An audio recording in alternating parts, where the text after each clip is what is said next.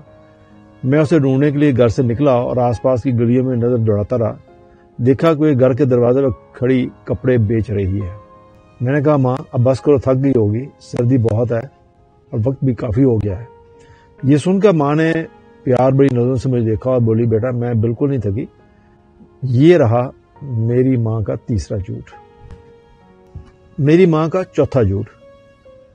میں اپنے ایگزام کا کلاس کا آخری پیپر دے رہا تھا تو ماں نے کہا میں بھی تمہارے ساتھ جاؤں گی.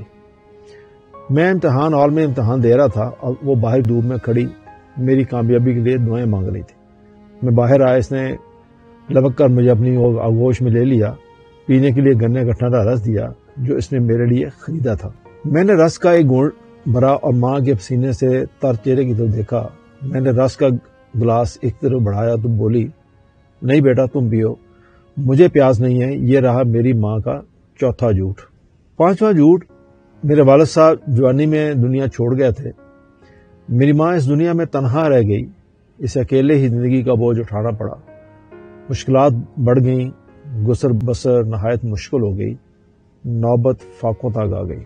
جب پڑوسی نے ہماری یہ حالت دیکھی تو میری ماں کو دوسری شادی کا مشورہ دیا تاکہ سہارا مل جائے. مگر میری ماں نے فوراً میری طرف دیکھا اور کہا نہیں میں کسی سہارے کی محتاج نہیں. یہ رہا میری ماں کا پانچواں جھوٹ. چھٹا جھوٹ. جب میں نے گریجویشن مکمل کی تو مجھے اللہ کے فضل و کرم سے معقول ملازمت مل گئی. میں نے سوچا ماں کو آرام کرنا چاہیے. میری ماں بہت کمزور اور بوڑھی ہو گئی ہے. میں نے ماں کو کام کرنے سے منع کیا اور ماہانہ اخراجات کے لیے اپنی طرح میں سے ایک رقم ماں کے لیے مختص کر دی. ماں نے یہ کہہ کر رقم لینے سے انکار کر دیا کہ اللہ کے فضل سے میرے پاس سب کچھ ہے، مجھے پیسوں کی کوئی ضرورت نہیں، یہ تمہارے کام آئیں گے. یہ تھا میری ماں کا چھٹا جھوٹ. ساتواں جھوٹ. میں نے نوکری کے ساتھ ساتھ اپنی مزید پڑھائی مکمل کی تو میری تنخواہ بھی بڑھ گئی اور جلد ہی بیرون ملک کام کرنے کی پیشکش ہوئی جو میں نے قبول کر لی اور جرمنی چلا گیا. جرمنی میں سیٹ ہونے کے بعد میں نے ماں کو اپنے پاس بلانے کا ارادہ کیا اور فون کر کے ماں کو اپنے فیصلے سے آگاہ کیا. تو اس نے میری تنگی کے خیال سے مجھے یہ کہہ کر منع کر دیا کہ بیٹا تم تو جانتے ہو مجھے اپنے وطن ہی میں رہنا پسند ہے، میں اپنے ملک سے دور کہیں نہ رہ پاؤں گی. ویسے بھی مجھے ہر قسم کی سہولت میسر ہے. یہ رہا میری ماں کا ساتواں جھوٹ. آٹھواں جھوٹ. میری ماں بہت بوڑھی ہو گئی. دن رات کی انتھک محنت اور میری جدائی کے غم نے اسے بہت کمزور کر دیا. پھر اسے کینسر جیسے موذی مرض نے گھیر لیا. جب مجھے پتا چلا تو میں سب کچھ چھوڑ کر اس کے پاس آ گیا. وہ بستر مرگ پر پڑی تھی. مجھے دیکھ کر بے اختیار مسکرائی. بڑی نکاحت کی وجہ سے اس کی آنکھیں بند ہو گئی. اس کی حالت دیکھ کر میرا دل خون کے آنسو رو رہا تھا. وہ بہت لاغر ہو چکی تھی. میری آنکھوں سے آنسو کا آبشار بہہ نکلا. ایک قطرہ ماں کے رخسار پر گرا. ماں نے آنکھیں کھول دیں، میری طرف دیکھا اور کہا مت رو بیٹا، میں بالکل ٹھیک ہوں، مجھے کوئی تکلیف نہیں.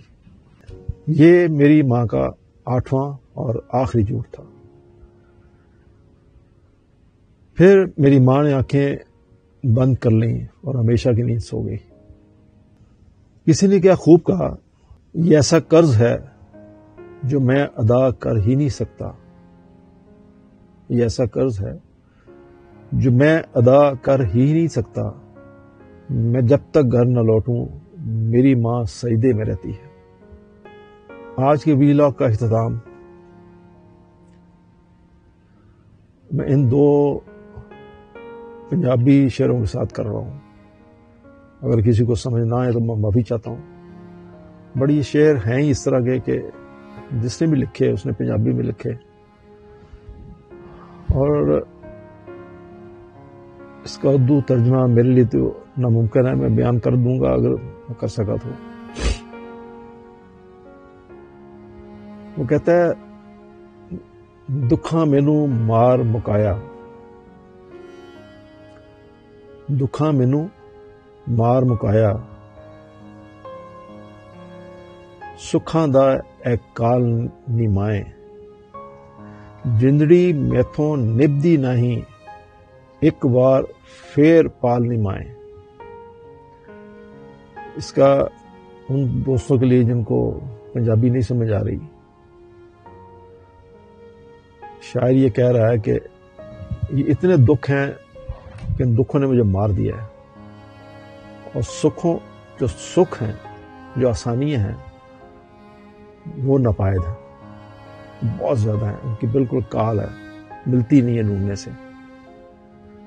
وہ کہہ رہا ہے کہ یہ زندگی مجھ سے گزرتی نہیں ہے، اور اپنی ماں سے کہہ رہا ہے کہ مجھے ایک دفعہ پھر پال۔ توجہ کے لیے شکریہ۔ اللہ حافظ۔